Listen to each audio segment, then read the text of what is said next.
Kansai Kollective. West side of Japan, we out here coolin', Zane and Nessa got connections. We know you got questions. Roller coaster of a time, roller coaster of an experience. My man jumps on the podcast, and the first thing he does is he starts messing up our table. My OCD going through the roof. Nah, just kidding. Guys, thank you for joining us for another episode of the Kansai Collective. It's Asa Questenberry here in Osaka, Homachi, Japan. Joined with me, live in the Kansai, your boy, the Zane. man, Fletcher Johnson. Thank you for joining us, Zane. Who is our guest? Fletcher. To the left. This guy, he Who is this obviously gentleman? The coolest collects, laptop I've ever seen. Yeah, he collects stickers, cool stickers. Wow, you have the deck on there. Yeah. He's already been here. Yeah, he told Tomo. Yeah, I like to put little businesses that have come by with nice people, nice food. Wow. Yeah. You got a sticker fetish. Yeah, a little bit. Amongst others, yeah. Good to have you on, sir. Please introduce yourself for the folks at home. I'm Ken.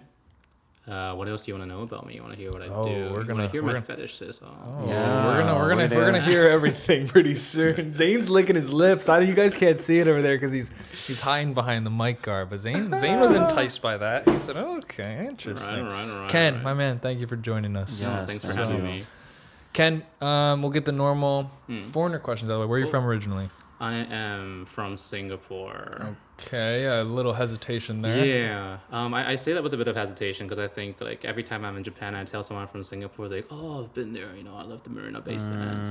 That one lion statue with the water is super cool. The merlion. Yeah, The merlion. Had too much to drink. Yeah. Do you have any affection to the merlion? Because it's Nah. no, okay. Well, good. I mean, there's a story behind it because like Singapore used to be called Singapura, which like I don't know if you had like the Thai beer Singha before. It means lion. So because like the origin story of Singapore comes from Malaysia, which is where its name came from, and the merlion's kind of like a significant icon for that. That we're small, we're powerful, but we don't forget our roots. Love it. Debatable though. I think a lot of roots have been forgotten there. Money makes many things be forgotten, for sure. But I'm always like a bit anxious about saying it because I don't know much about Singapore. I didn't grow up there. Okay. I grew up in China, so like mainland China. Okay. Where? I grew up in Harbin. It's just like snowy village up north. So we're known for the snow festival. That sounds pretty cool. Wow, that's cool. Ice sculptures. What is the best food out of your hometown? I grew up on a farm, so Yeah, he told me you like rode horses, right? yeah, we bred horses for racing. Yeah. That's so cool. What? Yeah, my first ride was a tractor.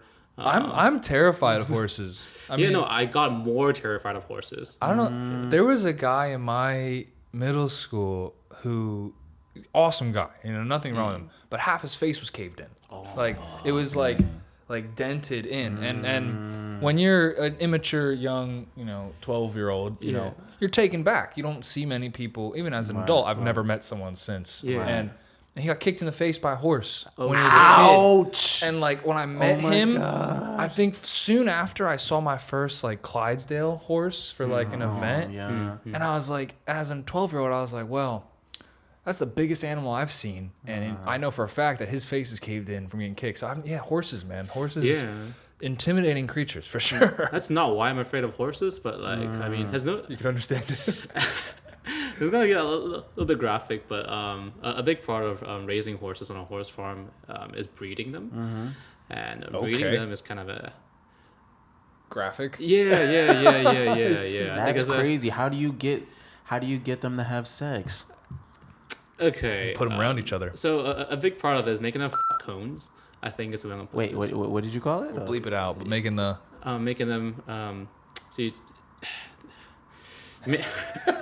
We're jumping right into a very interesting conversation. Lead the way, Ken. Love to cones. Oh yeah, it's kind of like a tanga for the horses. Oh, wow. Do I need to explain what tangas are? Yes, please explain to people what tangas are. Okay, cool. Yes, guys, if you're watching home, you've never been to Japan, you can't come to this country without knowing what a tanga is. I guess. Like you have to. Tangas are like what's the Western equivalent of that? Flashlights, I guess. It's a fleshlight. It's a fleshlight. But the best part is in Japan, like in America. So you guys are like beating around the bush, man. I'm gonna keep it real for all my Kansai Collective fans, man.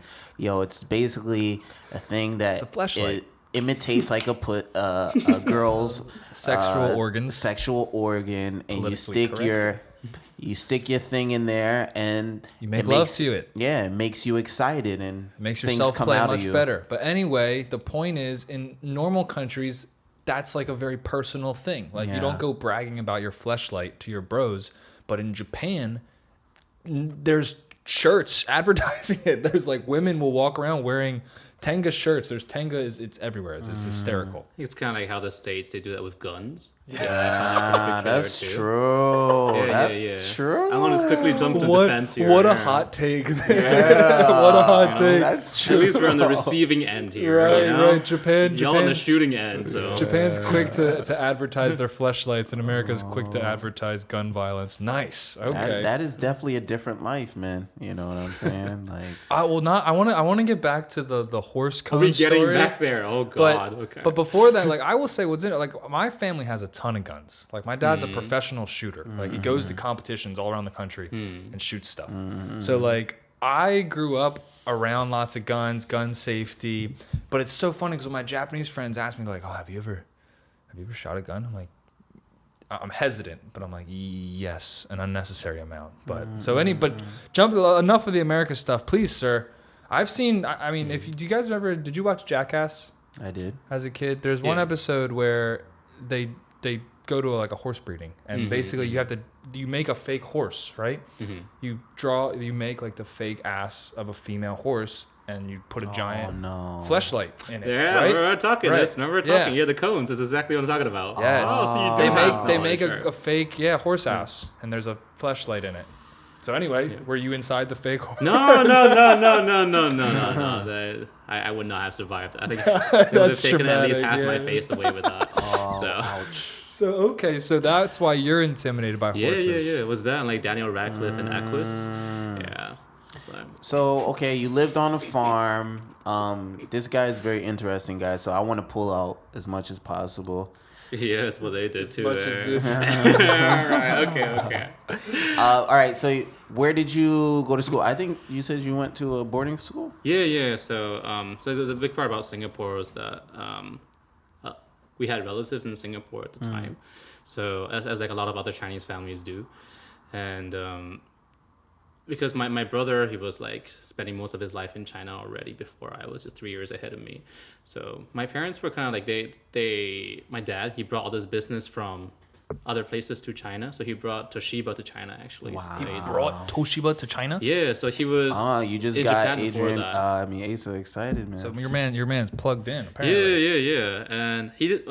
Don't get too excited. He didn't do too well after that. Stop. He's Hey lying. man, if you bring Toshiba anywhere enough, that's enough. It's like it was really big at the time, so he was really busy with work and stuff. My mom was following him around, so like we went to a bunch of boarding schools at the time, but it was like not uncommon. Because like as foreigners in China, in a sense, often like this is like in the 90s in China where like everyone was working. You know, it was like this whole saying about it was like post Great Leap Forward. It was like how like men carry half the sky and women carry the other half. It's like this thing in China, and it sounds like feminism, but what it really was more communism. And which I mean, I'm not saying that we can take these things apart and call it the one good and the other evil. I'm just saying that like that's sort of how Just how it was. work. That was the mentality. Yeah. So like children were expected to go to study, and they were taking care of people who were in charge of that in like big groups. So we went to a bunch of different boarding schools. Like I was in Sichuan at the time for a bit, and yeah, I moved around a lot. Did you ever go? Was one of the schools in Hong Kong, or did you stay mostly on mainland? I stayed in Guangzhou for a while, which is right beside Hong Right. Kong, and we went to Hong Kong like every other week or so. Right. That's So, super interesting. Yeah, man. Well, you started off at a farm, so like I'm sure there wasn't too many people like to socialize, but then you went to boarding school. Just the horses. Yeah. And then you went to Nice. boarding school. Like I'm sure your mindset or like what you were learning Did they changed bully you because you were a drastically. country boy?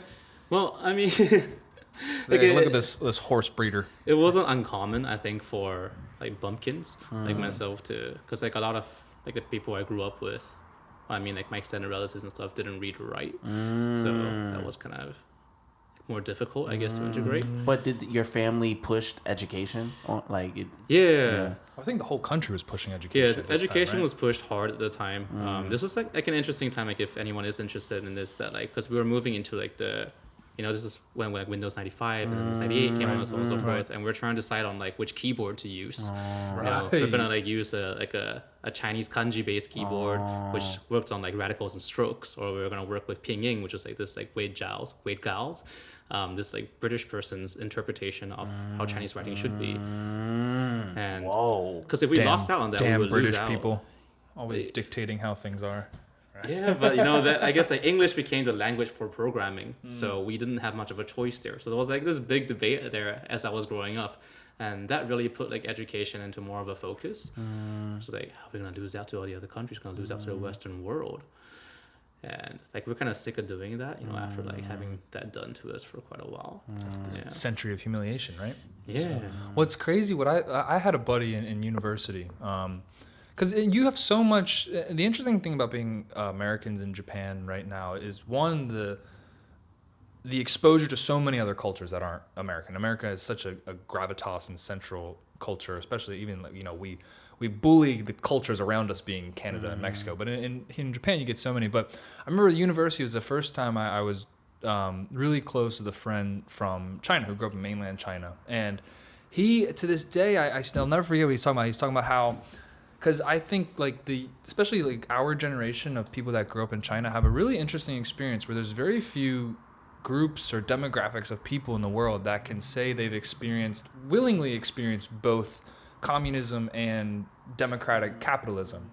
So, and a lot of, I think and please correct me if I'm wrong in any sense, but I think a lot of like mainland Chinese that studied abroad got that really interesting experience of being able to get a firsthand exposure to both. And I'll never forget, we're talking with him one day and I was asking him, what do you like about America and China? And he's like, America, the freedom's amazing. I love being able to do and say what I want. And he's like, but let me tell you, in China, they get stuff done.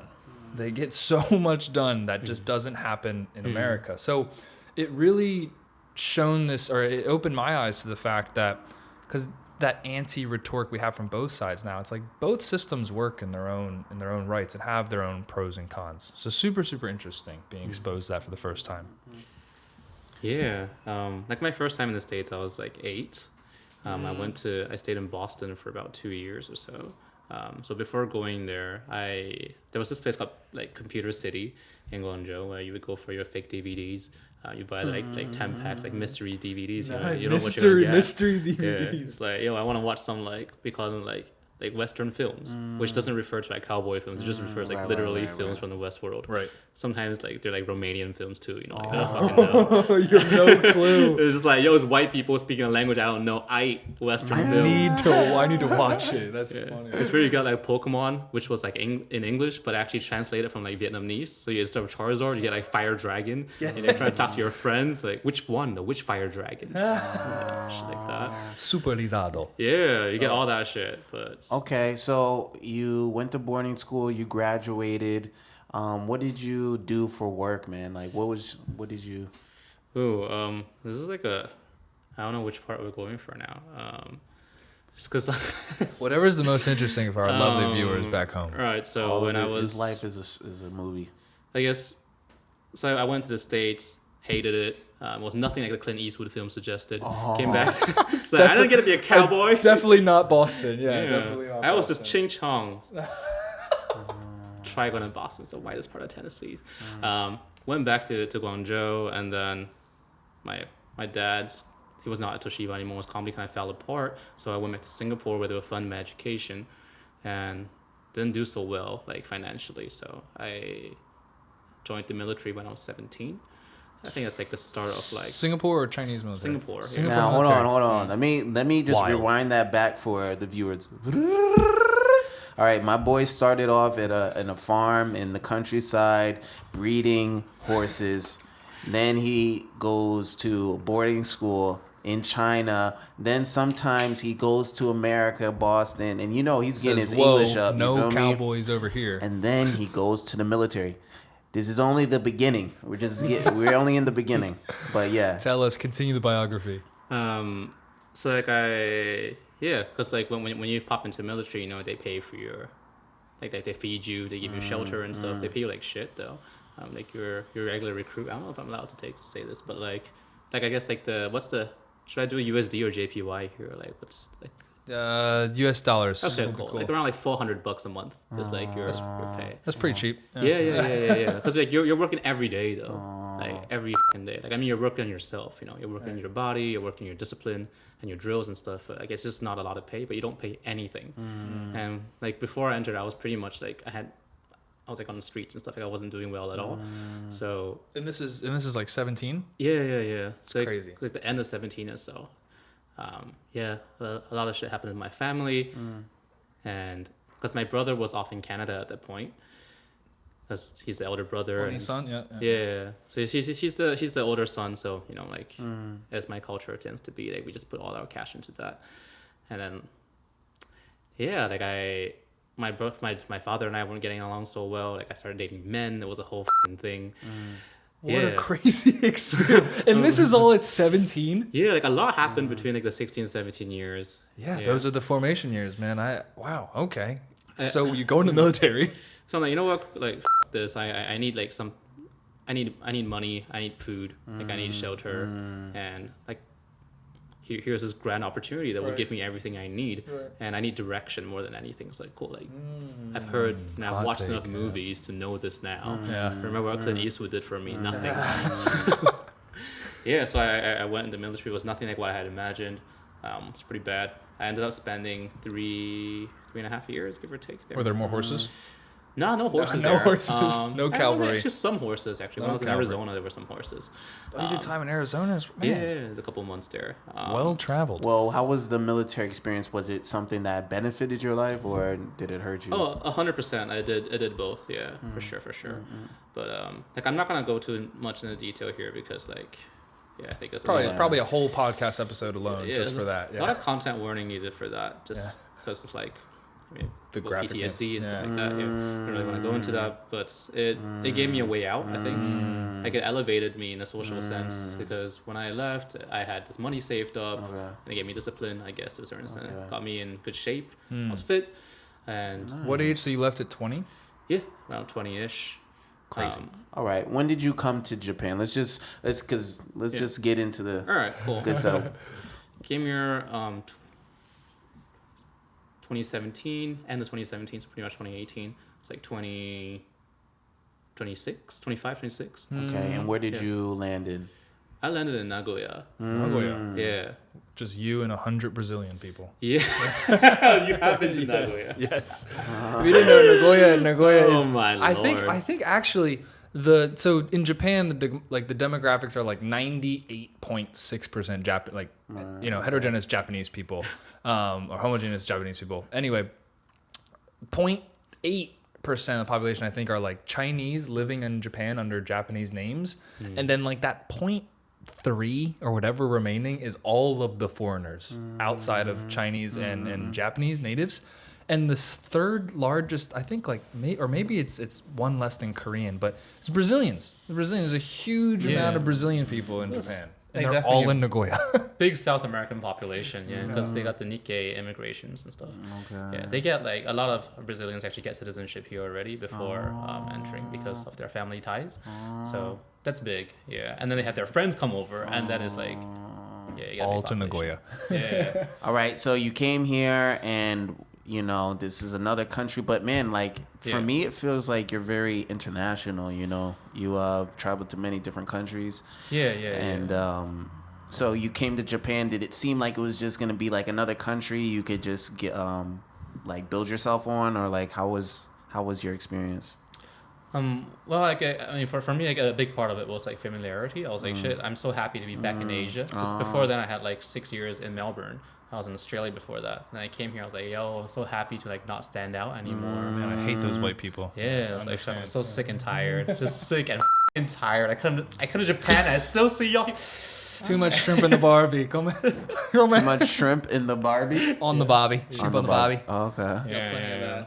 more than enough of people just like not wearing shoes outside but wearing shoes inside. What's going on? Yeah, You're like, this is what do they call them? The Bogans? Bogans. yeah, Yeah. yeah, yeah. Some very bogan. What is a bogan? A bogan is like a bum. Like an Australian redneck. Yeah, bogans. wow. Yeah, they're the bums. Australian the redneck. rednecks. Yeah. The hillbillies of Australia. Yeah. Okay. So you did 5 or so years in Yeah, I was in Melbourne. Melbourne. Well, like other parts of Australia too, but then yeah, when I came to Japan, like I was just like relieved, like yo, I feel nice. safe here. Asian people, sweet. Yeah. And then I realized like no, actually, I was like really? no, Okay, like I'm not interest- one of the people here. Oh yes. When did you realize that? I think it was like when I first came here and I went to like this izakaya in like Nagoya, and I was like hella hungry and I didn't speak like that great Japanese at the time. And then I told them where I was from and I said I was Chinese instead of saying I was Singaporean. And they were like, ah. No. And then they told me, you're not like the other Chinese people. And I was like, oh, You're like, I fuck me think that's dead. like a backhanded compliment, Yeah. but sure. Like I've heard that in Australia too. And then they're like, oh, your Japanese is so good. I was like, oh, remember when the Australians told me how good my English was? I remember that too. Like, wait a minute, I've done this before. It's like a fill in the blanks, except for just, I was like, wow, it's not all that different. Okay. But So long story short, people suck everywhere. yeah, Really, yeah. basically. So okay, so now you've been here 5 years? 4.5. 4 and a Yeah, year? 4.5. give or take, Okay. yeah. And I know it's a stupid question to ask and hard to answer, but do you see yourself staying here for the foreseeable future, or really just kind of up in the air, go with the flow? Well, I was planning to leave actually 2 years ago before COVID got real serious. Like I wanted to go to Estonia. Just like they got a big like sauna culture. They've got a government that's cloud run. I was like, yo, that's Can't you get an online citizenship to Estonia? I think you can apply and get like a digital residency. Yeah. Like if you want to invest or do business in Estonia, they'll give you residency anywhere in the world through the internet. It's interesting. I straight up just like wanted to like go there as a student, get a visa, hang out for a bit. Because I run my own business now, and I have a bunch of other jobs that I can do online. So I was like, it doesn't really matter who I am. What do you do? For business? I do accommodations. So I think it's Hotels. not super interesting because like everyone else is on this podcast. They do like all these things where they put themselves out in the public. All right, but- he is lying. Can don't know, we dude. please? I think no, doing any business in Japan- Asa, stop. Just let me talk. All right. Before COVID, right? Before COVID, please, enlighten Asa what you used to do at Airbnb, bro. Oh, okay. Yeah, so we had like this like Wild West time in Japan where there was like no rules over like short-term vacation stays. This is like back in 2017, 2016 or so. Is this before they banned it? Yeah. Well, they put regulations on Lockdown? it. Yeah. So like you have to actually apply for it, and like you have to be visible to make shit work now. But before then, like you could literally rent a place. So like you get like a 1-room apartment in Osaka was like around like Goman or something, right? And that's like even like if you see yourself as a traveler coming to Japan, like how much are you willing to pay for a night at like a decent 1-room apartment that's like located in the center? Maybe like Neiman. for a night. Yeah. Pretty good price, right? So let's say we run that shit for 30 days, like a Cash. Yeah. Big cash. My man Ken Wait, is the reason that the yes. government banned Airbnb. Thank you, Ken.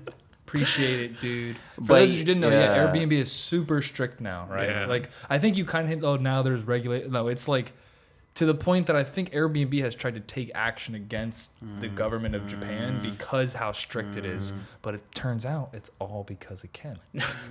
there were a bunch of other people doing the same things as I was, and because I was teaching English up in Kanazawa actually when after I left Nagoya, and I was like, I fucking hate this. I was like, I'm not a performer. Like this was not cut out for me. Yeah, so I met like a guy on Facebook, and we came down to Osaka to have a drink, and we're like, yo, this is like money could be made here.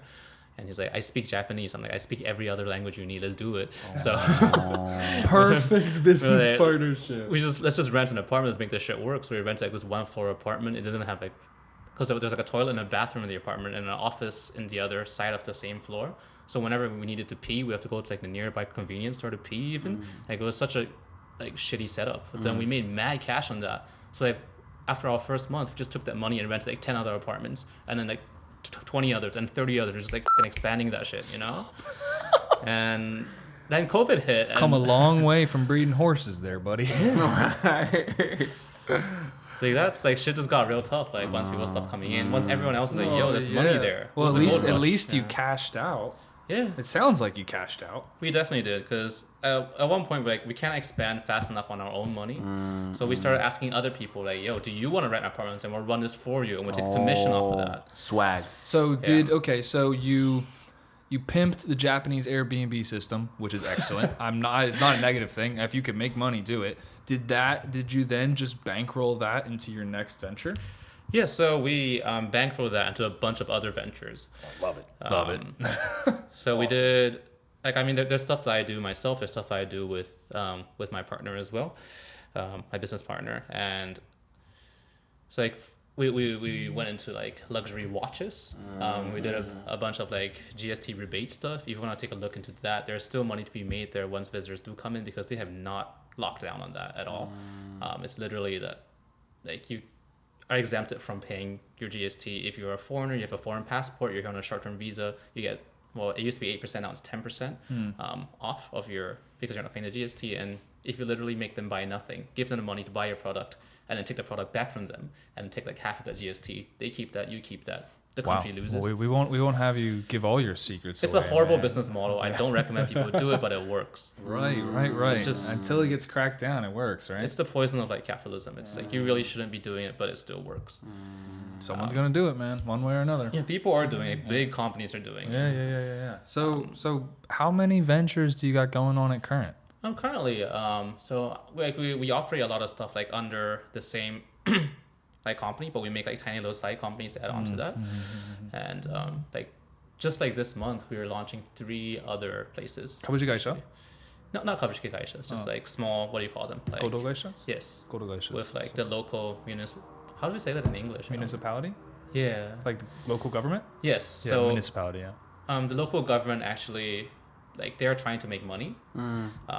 It's like As the government likes to do.